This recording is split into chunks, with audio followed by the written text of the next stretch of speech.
Petit déjeuner politique. 7h44, merci d'être avec nous. C'est le petit déjeuner politique de François Pupponi, député d'Yverdouche du Val d'Oise, ancien maire de Sarcelles et auteur du livre Les Émirats de la République. Oui, comment les islamistes prennent possession de la banlieue, ça sort la semaine prochaine. Bonjour François Pupponi. Bonjour. On va évoquer dans un instant donc votre livre où vous dénoncez une vraie menace islamiste pour la France. Avant cela, une réaction alors sur la candidature de Marine Le Pen annoncée hier. Est-ce qu'elle peut surfer justement sur cette menace et envisager d'accéder à l'Élysée ? Oui, moi j'ai toujours considéré que, de toute façon on le voit bien depuis 2002, comment son père d'entre-temps puis elle se rapproche petit à petit du pouvoir.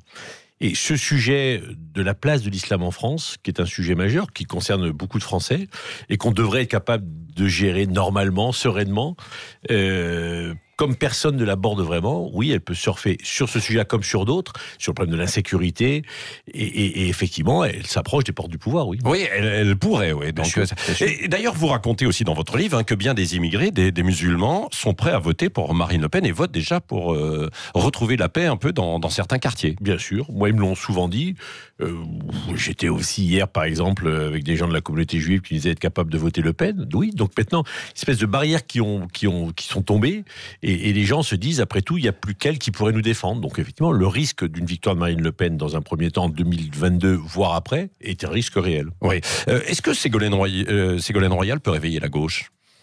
Peut-être. C'est à elle de le dire. Mais en tout cas, ce qui est sûr, c'est qu'aujourd'hui, il n'y a pas de personnalité qui nous paraît capable à gauche d'être capable de se trouver au deuxième tour et au deuxième tour d'être capable de battre Emmanuel Macron. Oui, alors revenons à votre livre en détail. Vous êtes un homme de gauche, élu de terrain, 20 ans maire à Sarcelles, ardent défenseur de la République. Et dans ce livre, donc, vous allez au Karcher, pour reprendre une expression de qui on sait, pour dénoncer une prise de pouvoir dans certaines banlieues. Citez-nous des exemples pour qu'on comprenne bien justement, avant de voir les mécanismes. L'exemple le plus frappant et le plus présent, c'est celui de Garges-les-Gonesse, où Samy Debat, qui a créé le comité contre l'islamophobie en France, dont certains disent, alors je prends les précautions parce que selon ce qu'on dit, on se retrouve vite devant les tribunaux, dont certains disent qu'il serait proche des frères musulmans, est aux portes de la mairie. C'est-à-dire que quand il s'est présenté contre moi à l'élection législative, sur la ville de Garges-les-Gonesse, soutenu au deuxième tour par la France Insoumise, il a fait 56% des voix dans une ville de 42 000 habitants, c'était il y a 2 ans.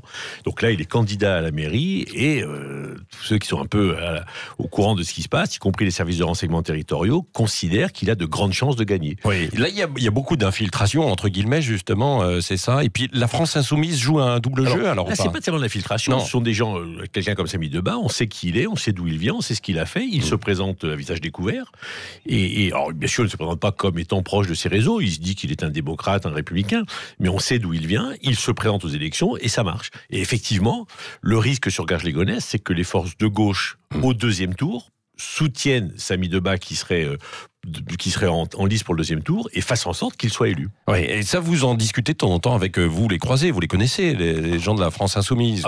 Régulièrement, oui. Voilà, là, il y a de nouvelles listes, on parle à Saint-Denis, etc. Et ça ne passe. Quand il y a eu au deuxième tour de la législative, quand je me suis retrouvé devant Samy Debat et que contre lui au deuxième tour, le dimanche soir, j'ai bien entendu appeler la candidate de la France Insoumise pour savoir si elle me soutenait. J'étais candidat pour le PS à l'époque. Elle m'a répondu non, je ferai tout pour te faire battre.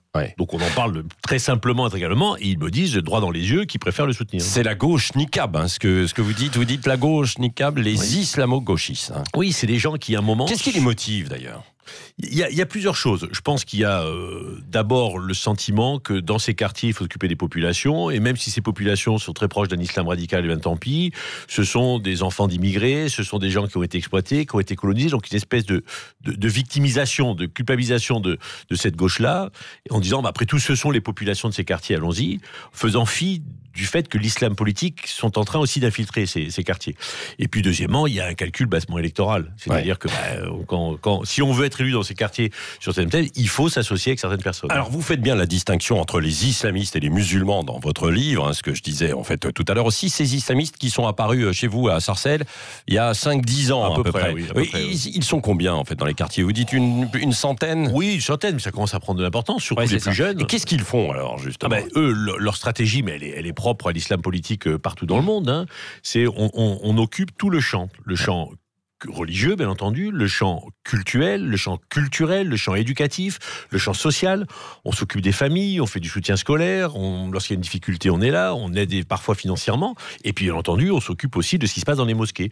Donc il s'occupe tout le champ un peu de la vie des musulmans dans ces quartiers, en proposant une présence. Et petit à petit, alors certains s'y opposent, parce que je prends l'exemple de mosquées qui ont, pour la plupart des personnes qui viennent d'origine d'Algérie, ils savent ce qu'a été le fils en Algérie. Donc certains connaissent les conséquences d'un islam politique un peu radical, et donc s'y opposent. Mais globalement, ils sont présents partout, et ils intègrent beaucoup la jeunesse. Et ça passe par des gestes au quotidien, quoi. Ce que vous dites dans les prêches, par exemple, dans certaines mosquées, arrêtez de fumer, arrêtez de boire, arrêtez d'écouter de la musique, etc. La grande stratégie aussi, c'est d'aller chercher des délinquants et de les ramener dans le droit chemin. Moi, j'ai rencontré un certain nombre d'imams qui disaient « mais laissez-nous faire, vous inquiétez pas, on s'en occupe ».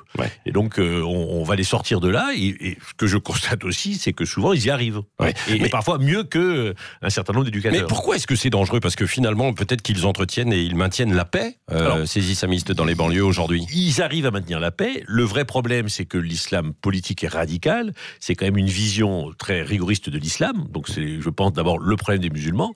Et ensuite, c'est la place de la femme, la manière dont on veut gérer la société, et donc ils essayeront d'imposer dans nos territoires un certain nombre de règles qui ne sont pas forcément en cohérence avec les règles de la République. C'est ça le risque, mais c'est ce qui se passe partout dans le monde et qui peut nous arriver à nous. Et là, ce que je constate aussi... Qui peut nous arriver ou qui arrive déjà dans certains quartiers. Qui arrive. Alors la question, c'est combien prendront-ils de villes et quand, et comment seront-ils aussi influents qu'on le craint dans ces quartiers-là. Après, moi, ce qui me traumatise le plus, au-delà de l'avènement de cet islam politique, c'est l'incapacité de notre République à réagir. Oui, c'est ça. Et puis, vous osez une comparaison qui est forte. Vous dites, il faut combattre l'islamisme comme autrefois, il fallait combattre le nazisme ou le stalinisme. Ce n'est pas rien, ça, quand même. Oui, mais il y a des idéologies comme celle-là qui sont des idéologies totalitaires. Moi, je considère que l'islam politique et l'islam rigoriste peut être une idéologie des totalitaires. On le voit bien de la manière dont ça se passe. Et donc, il n'y a aucune raison qu'on ne s'oppose pas au totalitarisme et à cette idéologie totalitaire. On l'a fait pour le nazisme, on l'a fait pour le stalinisme, on doit le faire aussi pour l'islamisme, parce que c'est la même manière de procéder. Oui. Et François Pupponi, ils sont en train de prendre au piège, c'est ce que vous dites aussi, les musulmans qui sont assimilés et intégrés, en leur disant, d'une part, ils veulent monter les Français contre eux, et puis en disant, la France ne t'aime pas, elle est raciste, elle est islamophobe, quoi. C'est la grande stratégie, c'est toute la théorie de la victimisation. Oui. Ce pays est raciste, ce pays nous a colonisés, ce pays a fait venir vos parents pour les exploiter. Il y a parfois une part de vérité. Et ils disent, voilà, donc comme on ne nous considère pas, et bien maintenant, le moment est venu d'être ce que l'on est et de ne plus... Ils refusent tout ce qui est notion d'intégration. C'est, nous sommes comme nous sommes, nous avons notre religion, nous devons la pratiquer avec une certaine rigueur, et nous le ferons comme nous devons le faire. Voilà. Et donc, ils influent fortement dans une partie de la communauté musulmane de France. On va évoquer Emmanuel Macron, ce que vous attendez de lui, François Pupponi, mais vous dénoncez aussi le laxisme de l'État dans certaines décisions par rapport à des mosquées et puis à certaines personnes qui sont des imams considérés comme dangereux. Oui, il y a eu malheureusement le drame de la préfecture de police et Michael Harpon fréquentait une mosquée qui est aujourd'hui détenue par l'ancien imam de Sarcelles, que moi j'ai bien connu puisqu'il était fiché S. Les services de l'État ont demandé son expulsion et en fait, des services du ministère de l'Intérieur ont refusé l'expulsion. Et on le retrouve quelques années après, proche de Michael Harpon. Bon. Et c'est tous ces renoncements. C'est-à-dire qu'à un moment, on ne veut pas prendre la responsabilité de fermer une mosquée. Alors, ils le font un peu pour dire, voilà, on l'a fait, très bien. Mais globalement, on voit bien comment les administrations et l'administration d'État est gênée par rapport à ces sujets, ne veulent pas être en première ligne et font tout pour éviter, en fait, l'affrontement. Voilà. Et donc, à force de renoncer, le système se met en place. Alors, qu'est-ce que vous attendez de la part d'Emmanuel Macron ? On dit qu'il devrait prononcer, depuis un bout de temps, un discours autour du communautarisme. Qu'est-ce que vous attendez du chef de l'État ? Parce que comment faire ? Quelles sont les solutions ? Il y a deux sujets. Il y a le communautarisme et puis il y a la place de l'islam en France. Absolument, oui. Il a longtemps dit qu'il devait parler. Moi, je pense que la France a réglé le problème du judaïsme en France en 1804. C'était Napoléon qui a dit voilà le concordat, voilà ce qui se passe. En 1905, on a dit à la communauté catholique, à l'Église catholique, voilà comment vous allez fonctionner en France maintenant. On coupe les liens et on va travailler comme ça ensemble. Et n'est pas capable de parler aux musulmans, de dire voilà, vous êtes musulmans, c'est une religion maintenant une des plus importantes de notre pays. Vous avez une place tout à fait justifiée. Personne n'est contre les musulmans, mais pour être musulman en France, voilà quelles sont les règles qu'il faut respecter. communauté. Voilà. Et ça, on n'est pas capable. La République n'est pas capable. Et moi, j'espérais beaucoup d'Emmanuel Macron, puisqu'il était pour le Nouveau Monde, et il nous promettait un discours sur l'islam, de dire, bah oui, voilà, pour être musulman en France, voilà, quelles sont les règles. Il n'y arrive pas, il ne veut pas, il ne sait pas. Et aujourd'hui, il nous parle de communautarisme. C'est autre chose, le communautarisme. Le communautarisme, c'est des gens qui se regroupent dans leur communauté, qu'elle soit religieuse ou pas, et qui décident de dire, ma communauté est plus importante que la République. C'est le cas de certains musulmans, mais ce n'est pas le problème de l'islam. Il y a deux sujets. L'islam, il faut en parler, il n'en parle pas. Et puis le communautarisme, il faut en parler aussi. Alors vous avez été aussi confronté aux signes religieux. Que faire justement sur les fameux signes religieux? Le voile notamment, François Pupponi. Moi, je considère que nous sommes dans une république laïque. Oui. Si les femmes musulmanes veulent porter le voile, elles ont le droit de porter le voile. Voilà. Ça ne me pose pas de difficulté. Oui, mais sauf ce que vous dites dans votre livre, c'est que bien souvent, on leur impose quasiment. Quand même, pas toujours.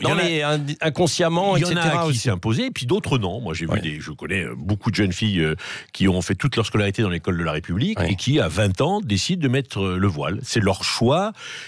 Quelque part, l'école de la République a éveillé leur... c'est pas un signe... Oui, mais c'est un signe, mais comme d'autres... Identitaire, politique. Mais comme d'autres, comme les juifs ont des signes identitaires, comme les catholiques et les chrétiens ont des signes identitaires. Et donc, le fait d'avoir un signe identitaire dans un espace public laïque n'est pas un problème. La laïcité, ce n'est pas le refus du religieux. Ouais. La question, c'est lorsque le voile est imposé, effectivement. Et la deuxième, c'est jusqu'à où on accepte le port du voile. Alors, il y a tout le débat sur les femmes, pour les mères de famille dans les sorties scolaires.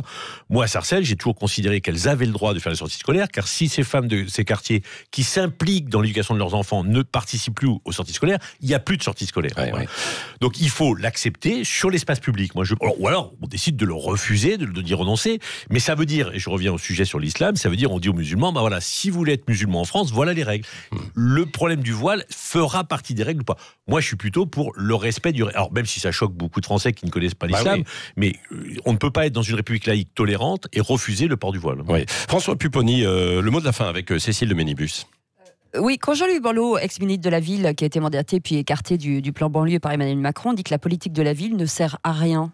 Est-ce que vous êtes d'accord ? Non, je suis complètement contre cette déclaration. Heureusement qu'il y ait que la politique de la ville. Le problème, c'est que la politique de la ville, elle était là pour compléter des politiques publiques. Or, c'est ces politiques publiques qui n'étaient pas présentes. Donc, la politique de la ville a supplé l'absence de l'État pendant des années, et heureusement. La question aujourd'hui, c'est qu'y compris ces réseaux, qui savent très bien que la politique sert à quelque chose, créent des associations et sont financés par la politique de la ville. Donc, la vraie question de la politique de la ville, c'est on finance qui et pourquoi, mais les politiques publiques doivent être à côté de la politique de la ville. Des écoles plus performantes, des enseignants en plus grand nombre, et la politique de la ville vient en plus. Tant que la politique de la ville vient à la place, on ne réglera pas le problème de ces quartiers. Même si le problème de ces quartiers est en train de se régler avec l'ANRU, la rénovation urbaine, tout ça va plutôt bien. La question, c'est, maintenant que ça va un peu mieux, est-ce qu'on laisse certains réseaux de l'islam radical s'implanter dans ces quartiers, ou est-ce qu'on fait en sorte que la République reprenne toute sa place? Merci François Pupponi, député d'Hiver Gauche du Val d'Oise, et donc je vous conseille ce livre. Alors, ne le cherchez pas ce week-end, il sort la semaine prochaine. Les Émirats de la République, comment les islamistes prennent possession de la banlieue. C'est un livre très cash. Vous n'avez pas peur d'être qualifié de facho de gauche? Puis, écoutez, moi j'ai l'habitude de dire ce que je pense. Voilà, je pense que sur des sujets aussi importants que ceux-là, un républicain. Et le PS devrait l'ouvrir d'ailleurs, vos anciens amis du PS. Oui, le PS, les républicains, tout le monde. Bon, et j'attends qu'ils l'ouvrent pour les élections, et après, on verra bien quelle est leur position sur ces sujets-là. Merci d'avoir été l'invité ce matin de Sud Radio. Et dans un instant, on reviendra sur la création d'une liste noire des locataires mauvais payeurs. Restez avec nous, 7h58. 5h10, le grand matin Sud Radio.